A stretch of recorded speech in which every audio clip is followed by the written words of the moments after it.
Greetings sailors and welcome back to All the Warships and a viewer replay courtesy of 852580 here. I think we're going to call him just Mr. 85 for the sake of conciseness.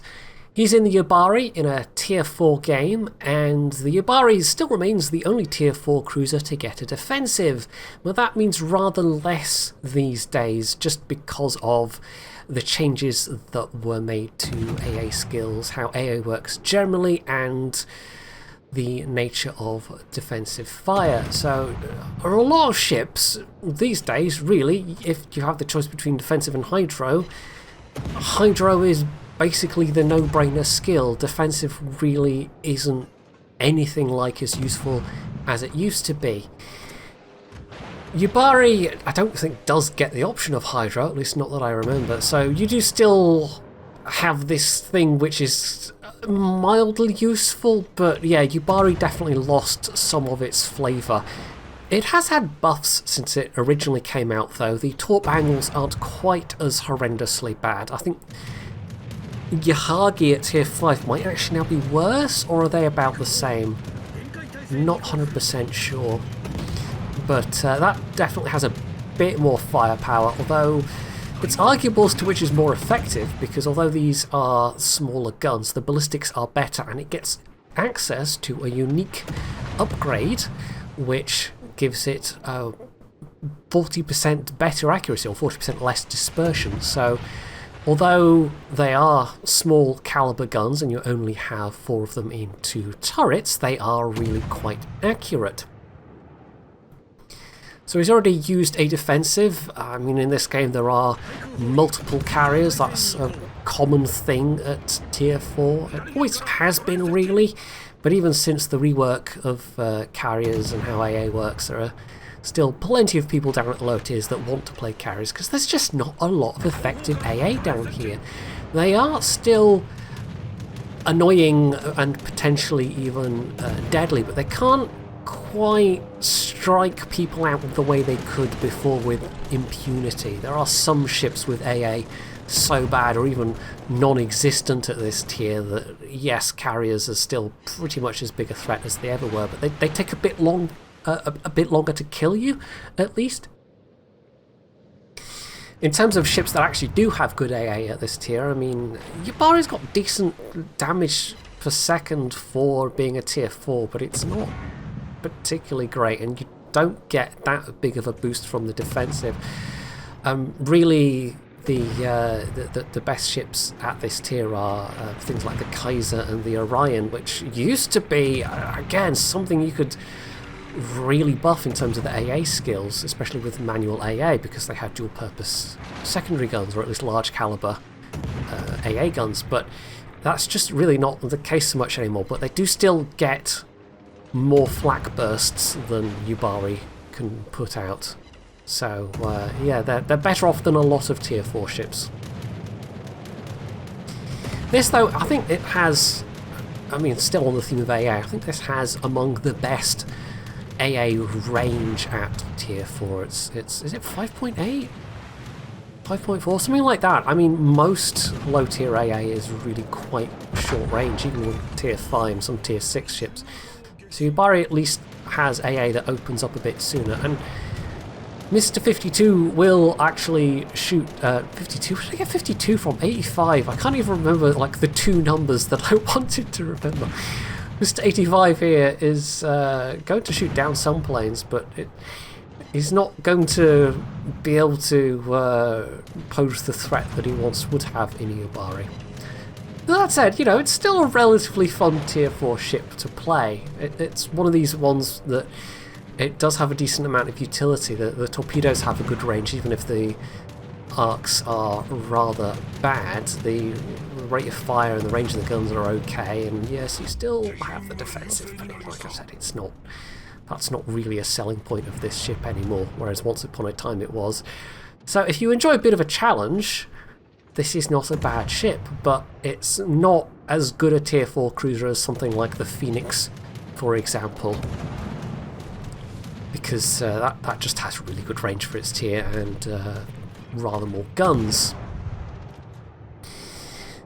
So far they've taken the northern cap. They are in the process of taking the A cap down here as well, which of course 85 has been helping out with. But now there are some ships coming through the middle, including a destroyer. Not a destroyer. Well, no, battleship. Battleship destroyer. Same difference. Why did I think destroyer? I don't know. And another Yubari. And so he's put his torps out. I mean, the Kawachi isn't a particularly big threat. Occasionally the tier 3 battleships will hit you in a way that really hurts, but most of them are not particularly great. And so between his torpedoes and the torpedoes of the actual destroyer that's down here, and not me doing a jingles and getting destroyers and battleships mixed up, yeah, the Kawachi's now dead, and it's just that Yubari. He's actually looking to maybe get his torps out again, but he's slightly wary of giving this enemy Yubari a broadside to shoot their AP shells into his own rather thin armour. There's the added little bit of excitement of planes trying to drop on him as well, but at that angle that wasn't ever going to hit. However, in terms of torpedoes that might hit, well, of course, the Yubari, in pulling that manoeuvre, has clearly been trying to drop their own, and they come very close to hitting their torps, but not close enough, and so 85 gets his own torps away, and this is actually going to be a second kill with torpedoes. There we go, but he's now down to about half health himself. And although he maybe doesn't necessarily have to worry too much about these torpedo planes, there are still other kinds of planes that might be more problematic. So with that middle push cleared out and friendly ships pushing around the northeastern end of the map, he and this destroyer can now cap the middle and start to really give their team an advantage. I mean, they're already pretty well up on ships and they already have a points advantage, but nice to get even more of an advantage. More planes incoming, unfortunately, and although they don't do a bit of damage, it's still more damage you didn't necessarily want to take. It looks like the Rhine's bombers might be coming for him as well, or possibly they're just scouting. The Hosho's definitely going for another pass though, and that one is rather more effective, so now he's down to about, what, a third of his total health? Just over, so yeah, not so good. It turns out the Rhine was trying to drop AP bombs on that wakeful. I'm not entirely sure why, but I suppose even a tiny amount of damage would have gotten the reset. As it is though, it doesn't do anything. It's all too little too late, so they're going to get this cap, and the Rhine again failing to land any damage. This time I think possibly he was going for 85 himself, but missed completely, fortunately, because this AP Citadel hit from those bombs could have been potentially nasty at this stage on this health. So I've skipped ahead about 30-40 seconds here, just as they're pushing through the cap, and he's sort of linking up with his teammates coming down from the north. That Kaiser doesn't look like they're in good shape, so he's going to help try and finish them off, but they've got several low health people on their own team, and they've also managed to take the A cap.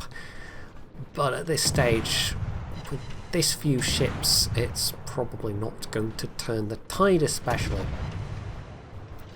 Now Wakeful even, where did Wakefield come from? It is a place, at least I think it is, but yeah, no, it's a Wakeful. It drops a smoke there, and I'm not entirely sure why. They don't seem to have wanted to stop in that smoke. Maybe the idea was they were dropping the smoke for 85 here. But if that was the idea, it's not been particularly well placed or anything like that, and 85 hasn't gone for it. There wasn't really any communication there, any attempt to say, hey, I'm putting down a smoke for you, which sometimes, you know, if you're a destroyer and there's a cruiser nearby that looks like they might need the assistance, that can be a very welcome thing.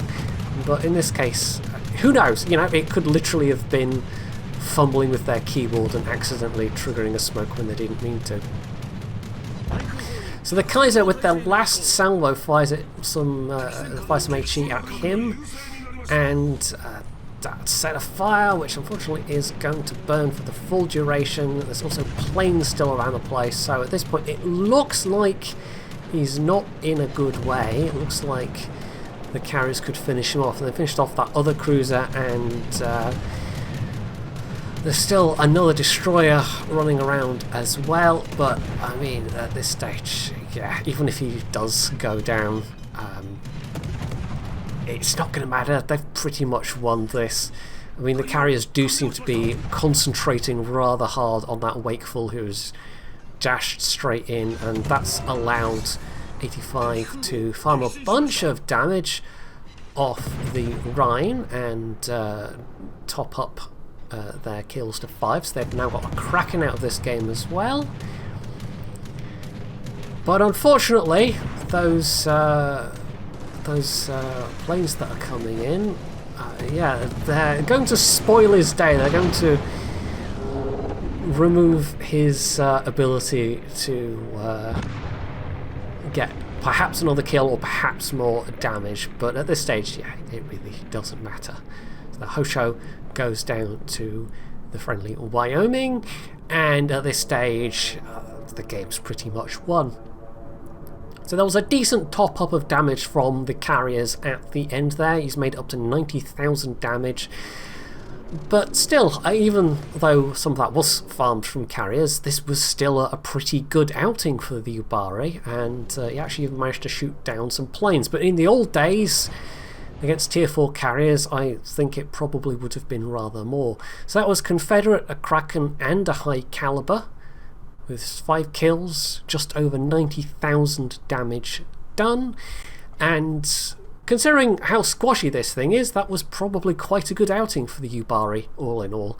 And although it maybe doesn't compare to the kind of monster damage and high energy games you can have at the higher tiers with cruisers, how often do you get to see the low tier cruisers in action, especially something like the Yubari, which is a ship that's been around for a while, and it's one that I think a lot of people have a bit of a soft spot in their hearts for. Maybe not so much these days, but having played it in the past when it was more of an AA powerhouse at lower tiers. It was one of the few ships where you could division up with one, or even just take it in solo and actually be a threat to carriers. But yeah, it's just not the same these days at all.